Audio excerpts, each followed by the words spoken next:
I know it's going to be an exciting challenge, and I know that I'm not going to be pleasing everybody. But it's the benefits of the whole community that's going to be most important.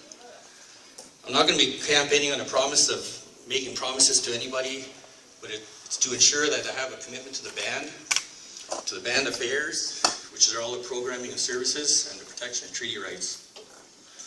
Especially now that the government's starting to change treaty rights and changing programming. You're looking at big changes in the education, health, ECDEV, and social programming. And it's not going to be good. It's going to be real different. But the way I look at it, you have to have a positive attitude and a commitment and making long-term plans. My previous experience that I'm currently doing right now as an executive director is we have 5-year plans put in place. By doing that, what it does is ensures that you follow a good and steady path and a positive path. By doing that, you look at the community development, economic development, all your programming and services, and debt reduction, which is going to be the biggest thing.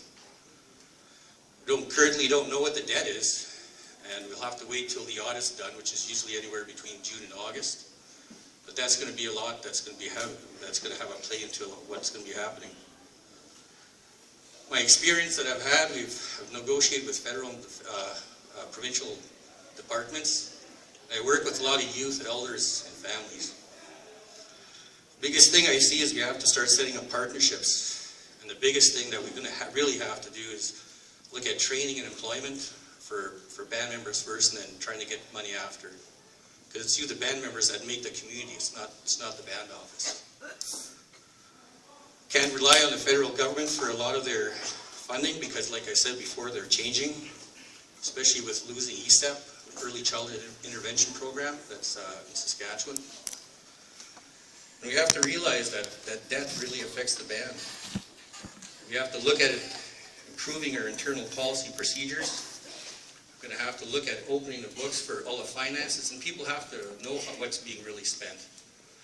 And I propose like quarterly meetings with the band just to ensure that the program directors who are accountable for those programs speak on the programming, but also speak on their expenditures. Yeah, it's the chief and council at a time that probably step in and make the over expenditures, but it's also the directors that approve a lot of it, because at the end of the day, they're the ones that sign the check recs. We have to look at our future.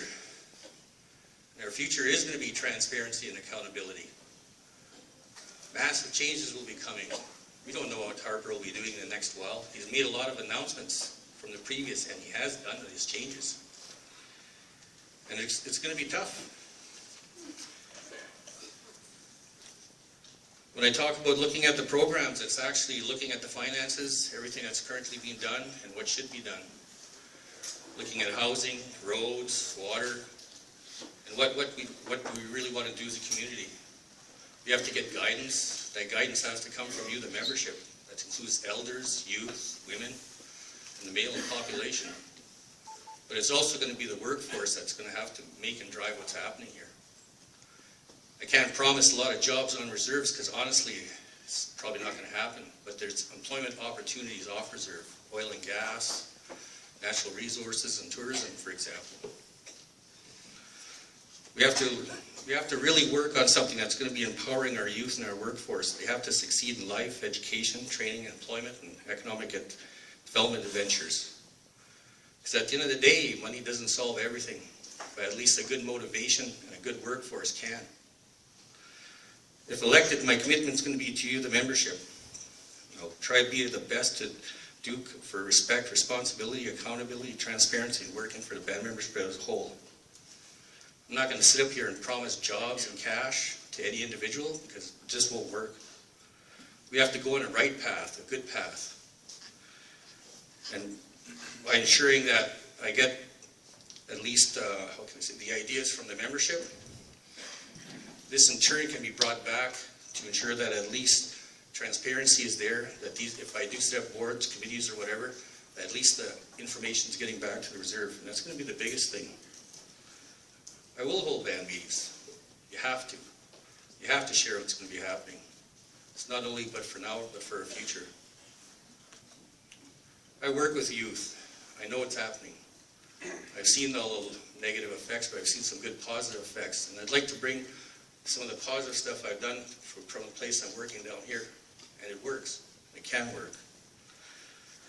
Just in closing, I just want to thank you for taking your time. If anybody wants to talk to me, any families are at, just go ahead. I'll leave my cell number and I'll give it out to anybody. It doesn't matter. But on next Friday, just make your vote count. That's going to be the biggest thing. Vote for who you think is going to do the job. Vote for a good council. Without a strong council, it's not going to go too far. Thank you for your time.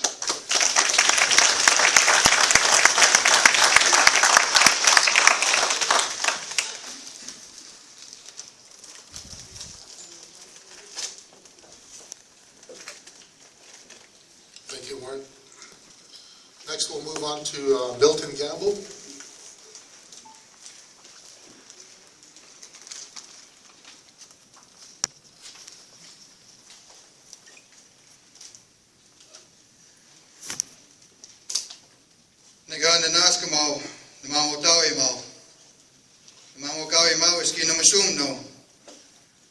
I give thanks and praise to our Creator, our grandfathers, Mother Earth, for all their beautiful blessings. I want to thank my nominator, Hal, my seconder, Milton, and I want to thank our veterans, our elders, for their guidance and their services, for the teachings that they have shared with me over the years as being your scout house, as being your helper. As a community member, I've seen a lot in this community. As a community member, I believe in my community. I believe we can make positive change. I believe that we can work together in a constructive way. I stand up here, a humble man. The teachings of our elders always share with us that we don't put ourselves on a pedestal. And that's the last place I want to be. I stand up here hoping to share the vision that I have for the community, for not only my children, your children, our grandchildren, our great-grandchildren. I stand here holding what's dear to me, part of my culture, my tradition, my heritage. I stand here giving myself to my community whenever asked upon. And I don't bring that into play. I don't use that for my own personal gain. I stand here because I see our elders being neglected. I stand here because I see a lot of our youth being neglected. It hurts me to stand here to be a part of that whole process. To be a part of what I feel is going to be a positive change for our community. I stand here with confidence. We always go back to a line that I heard in movies where leadership reflects attitude. When we have the neglect from our community leaders to our community, no disclosure on where we're at with academic ventures until we come to forums like this. Why can't we get that information on a quarterly basis? Why can't we sit here amongst each other and agree to disagree? Why can't we sit here amongst each other and tell each other that I believe that our community needs wellness? My community wellness plan might be different from yours, but together we can all make a strong, constructive community wellness action plan. Let's bring in the voice of our elders. Let's bring in the voice of our youth. Let's bring the voice of those that are forgotten, those that are not heard.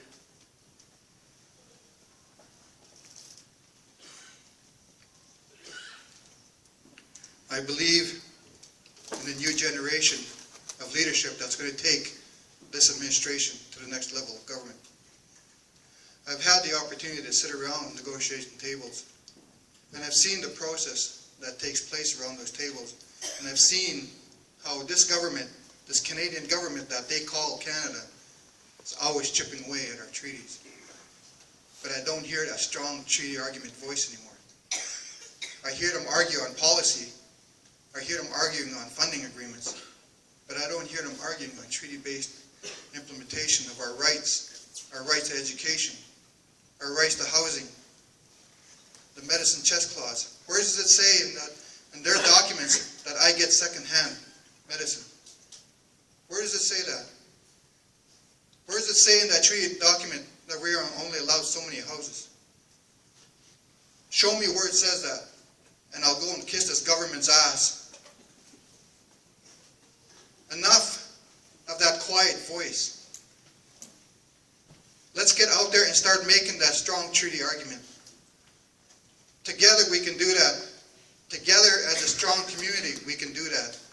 Not just one man. As a man, I'm just a humble being. I don't know nothing. But with your voice, we know lots. I believe in order to have a healthy community, we have to have healthy leaders. Let's lead by example. Let's show our youth that there is a future for them. Let's get away from that nepotism. Let's get away from that favoritism. We all have that voice. Let's use it. I believe that we need to separate the political entity that we have here in our community to the administrative entity. When politicians start directing what happens in their programs, why don't we just start having elections for Director of Health, Director of Public Works? Because that's the road that we're on. It doesn't matter who gets in as your administrator. They always say, I got to talk to my counselor. Well, that's what you're hired for. If you can't make the decisions, then go work someplace else. If you're afraid to make those decisions, then speak on behalf of my children for the millions of dollars that you're administrating. I don't stand here to tell you that I have all the answers. But I do stand here as a humble man. I do stand here as a man who will always be here for my community because I believe in my community. I stand here holding this feather because I can't lie. The grandfather that's holding here won't allow me to lie. So I offer myself to you in a humble way, in a respectful way, to help us bring back that strong treaty argument that our former chiefs once carried.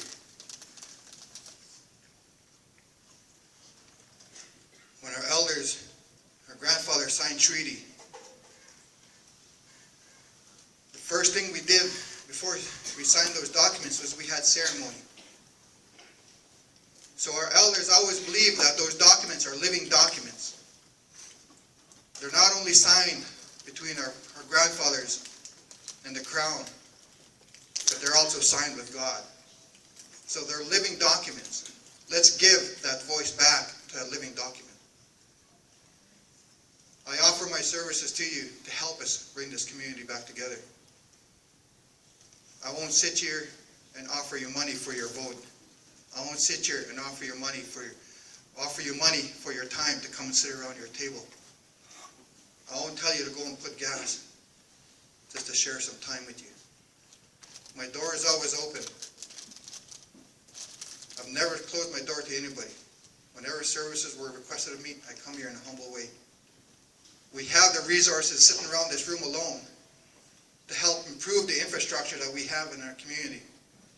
We can build a sound financial plan for our community. We can build a sound economic base for our community.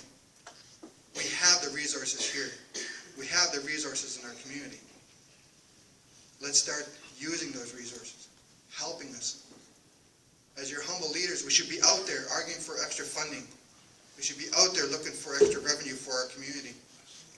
We should not be sitting here amongst each other fighting just for your support. So next Friday, I'm going to ask that you make your voice count. Every vote is going to count. Looking at the people around this room, we do have the capability to build this community up to where it was before. I humbly ask you for your support, and I thank you for your time. Hi, hi. Thank you, Milton.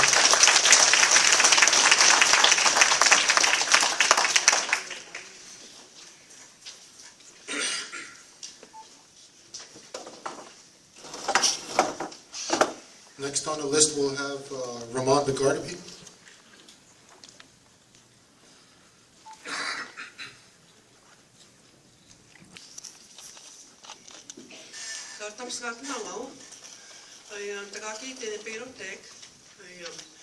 It was an honor to be your chief for the last 3 years. Milton, I gave it my 150. One of the things I worked on was our debt. It was 10 million. Now it's down, it's safe to say it's down 5 million. That all of us did this together. I didn't do this alone. Another good note is we're switching banks to First Nations. It was very, very difficult these last 3 years. And I want to thank all of you for being supportive, being understanding, and having prayers for us as leaders. I just want to tell you things just in case I don't make it. There's 3 million sitting at the First Nations Bank. We kick our old bills. Finally, we have confidence in a bank that believes in us. What that's going to happen is the finance have to make a list of all the payables. To the bank, we are walk at the Bahamas. So I'm really happy that we have come to that together. And the other one, my education.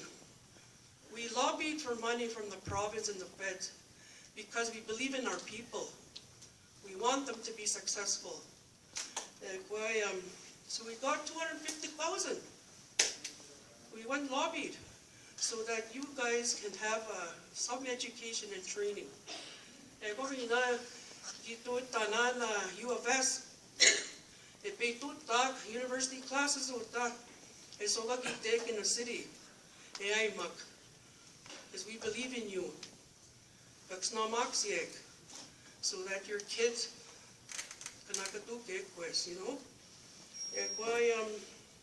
The other one was our roads. We talked to government. They gave us money for roads over $1 million. But there's a process, and that process went well. We had a task team. We're going to get money for roads. To make it safe for all our people. School buses. So that I'm proud of. The other one too, all last week of our land claims. The hearing was all last week. It wasn't easy we had to do work, we couldn't sit around. We had a hearing here, the oral testimony. Now it's done. Now we'll know in May, Tansiki's been a review for us. And that I know our elders will guide us I'm pretty sure we're going to win this lawsuit. But I want to thank Elder Angus Esperance. They keep that from many chiefs, carried this torch. And I want to thank him for that. But the other one is we've been working for 2.5 years to try and get an IBA agreement. There's the world's biggest mine is being developed beside our land by Wynyard. So there's a golden opportunity there for us. And we've been working on this for the past 2.5 years. That agreement is done. But you know what? That agreement is for 70 years. That's how long that mine's going to open. What I went told that president there, Ni none of our land, our ancestors never gave this up. This is our territory. You cannot come and build a mine without consulting us. But we didn't have money for a lawyer, so we went with Fishing Lake. So we went together. but I didn't want to sign because I don't want to be selfish. I could have signed it and got, I didn't want to do that because of election. I don't want to be selfish. I want to make sure that the agreement is meaningful and that we can benefit from. This is where if I make it, we'll have an assembly, we'll dissect that agreement. It didn't even cost us $1. And the lawyer, the company paid for the lawyer, government gave us funds to negotiate. And I gave that agreement to a band member. Just in case when you buy it for me, I want to tell you guys this because at least you know I did this for you guys. Because in I know it's hard. It's very, very difficult. And the other one too is that provincial highway, that twinning of the highway. We got 170,000 and I paved. My colleague said, you're asking for too much, Muya. You guys have to back me up.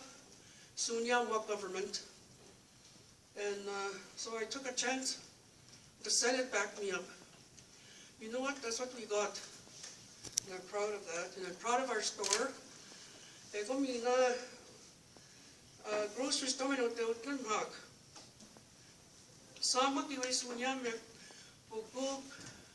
We have to be self-sufficient. We don't get enough money from the government.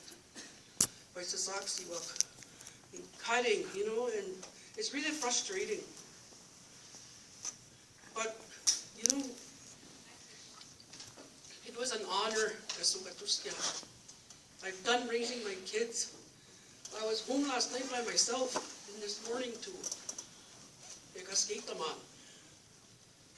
And that's how come I was able to work hard. But I have total respect to everyone that's running. We still all, they have goals and vision. We all have the same goals and vision. We want to better our people. But you know what? It takes a lot of work. And you have to get out there. And you know what? I'm really happy. This is an easy job. But you know what's hard? Negativity. Facebook. I don't even know what Facebook is. I don't even want to know. And I've been praying. I went to 4 ceremonies for all of us. Pues, community talk. Kasitos ka talk po go. No, there's no room for that. And I took a stand to bullying because I worked at the high school for 16 years. All I did was address bullying. And I addressed it when I was a leader this past 3 years. Our people deserve respect. Our people are sensitive. You have to watch how you say. And I want to thank each and every one of you from the bottom of my heart. You gave me so much respect. I do. I was your leader. I want to finish these projects for all of you. There's nothing in here for me, not even $1. This is for our grandchildren in Usimak, Chapanak. And that BHP, that's our hope. Because I know that we worked hard. And please, 1 minute there, Raymonda. Yeah, but anyway, I want to thank you all.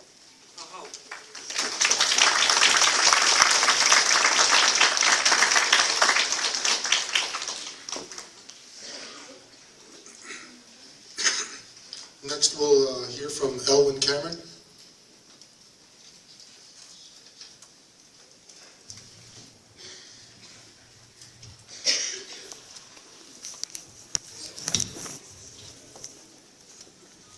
afternoon, folks. First of all, I'd like to thank my nominator and my seconder, my wife. It's very humbling for me to be up here too. And it's nice to see all of you have the interest in our politics. In the next 3 years, it's not going to be easy. In fact, in the next 50 to 500 years, it's not going to be easy. So I put my name forward to think of our grandchildren, the ones unborn, and the ones that have gone. We always forget about the ones that have gone. And those are the ones that we always think about. And for the chief, there's only really 4 or 5 things that I'd like to accomplish as your leader. One is the Election Act. Sure, we never debated anything about it, but I don't mind losing 2 weeks of pay. But that doesn't make any sense to me. And for a lot of you, it doesn't make any sense as well. Another thing, there's 9 chiefs running. How can we go in one direction when we have people going from one area to another? And that's good, and I'm proud of the ones that are sticking up and putting their names forward. But for the Election Act, let's have 50% plus 1. And then you'll see unity, and then you'll see growth. The second thing is elections. It's a good process, but there's a lot to be improved on. Education. I'm a teacher by profession. It took me a long time to do it. Shoveled shit for a living for a while too. But holding my pitchfork made me realize I gotta get the hell out of here. And it was hard. And I see my kids, your grandkids, every day. And it's going to be tough for them if we don't stand up for them. Another thing is our land. We talk about BHP Billiton, which is good. But what about the revenues? That's how it's going to get us out of debt, is our land. There's only 3 things that are going to help us in the next 500 years. It's our resources. Land is one of them. And you guys sitting here are human resources. Those are the things that are going to get us through, along with our governing body, which is our elections. How are we going to do that? That's up for you guys to decide as well. The other thing too is sports. I've been fortunate enough, lucky enough, blessed enough to represent our community at all levels, whether it be golf, hockey, pool, you name it. I've been lucky. And I was proud to represent Beardy's everywhere I went, from Vegas, BC, Iowa for the North American Fastball Championships, all over. And every time I went, I was proud to be from Beardy's. So I want to thank you guys for raising me. I had to grow up too. I wasn't a saint, and I don't assume to be a saint or want to be a saint, because you guys would probably crucify me. But as your leader, we talk about transparency, but what is transparency? A lot of you probably don't even know what transparency really means. But that's having meetings on a monthly basis. 20 years ago, we had the General Assembly that we sat around thinking about how can we make our band or our band counselors and chief responsible. And that was having the General Assembly. But 20 years ago, we weren't ready for that. But this is the time. We need to grow up and learn and move together and pull together so that we can look after our kids, grandkids, and the ones that are going to be here after we're dead and gone. And proving that I'm going to be your leader by leading by example. The salary that the chief gets, I'll give back 35,000 bucks to the community in need, not as a hand out, but a hand up. because I see a lot of you guys that are hurting. You want to go out there and work, but you can't. And the band can't do it. And I will help you. $35,000 off every year for 3 years. I'll do that. Just to prove by example. So on Friday, whoever you choose, that's totally up to you. If you sell your soul for your vote, that's totally up to you too. But you have to look for your kids, grandkids' future. How are they going to do it? So with that, folks, good luck, and may the best man win, or woman.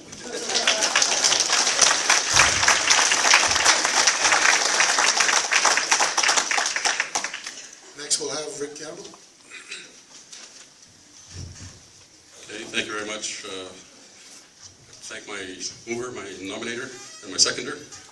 And there's basically three areas I'm going to be talking about. First, it's governance, and then there's going to be finances and economic development.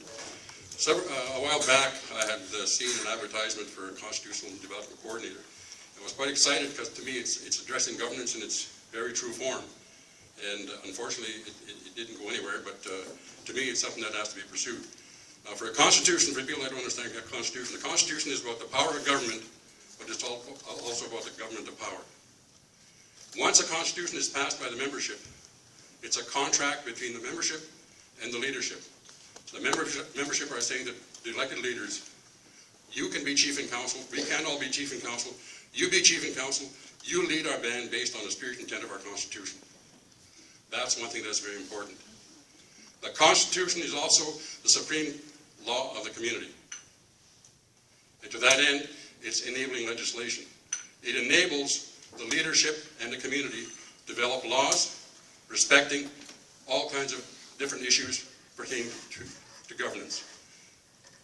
You have executive regulations, which dictate how chief and council will conduct themselves. You also have conflict of interest guidelines to prevent nepotism. You also have dispute resolution, so that any band member who has concern about any decision that's made, they have a right through a tribunal or whatever the case may be to bring their concerns forward and to be heard. Okay? So that's what I'm talking about in that regard. And to me, governance is very important.